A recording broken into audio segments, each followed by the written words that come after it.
اه ابويا وبعد عمري وشي اكيد المرتجل على المايك صياد الزلم الزعيم العقرب الحلبي كلكم تعرفونه وتهابونه.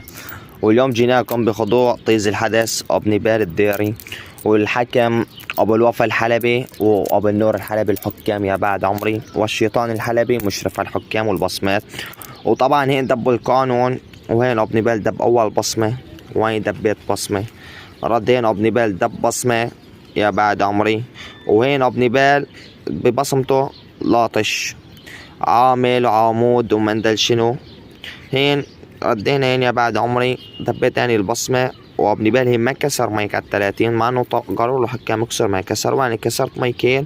وهذه بصمة الخضوع. استمعوا واستمروا معنا بالاحداث القادمة. يبان السلام من على من رد السلام ردون السلام ترى واجب واحترام ما يرد السلام لا اعتبره لا من الزلم ولا من النسوان. يبان حضرنا لكم هنا عدالة 60 ما بين الأبطال.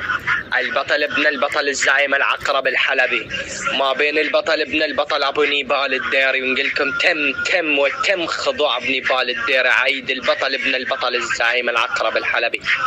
سبب الخضوع يا بعد روحي اكل لطش او الطوش عند ابو نيبال الديري ما بين عامل وفوت وعود يا بعد روحي اوكي. ومعروف اللطش خضوع يا بعد روحي ومتفقين على هذا الشيء. والخضوع مع اعتزال الجو السوري بالكامل يا بعد روحي ومتفقين زاد اللي يخضع يسمي حاله ابن الثاني مدري شلون بعد روحي. وكان وياكم الزعيم العظيم ابو الوفا الحلبي. تحياتي لكم طكا شلعان البيكم خصم والبيكم ضلع. يلا سرت تشاو. وايش تم خضوع طيز الحدث ابو نبال الديري وانتهى الموضوع وسي تشاو.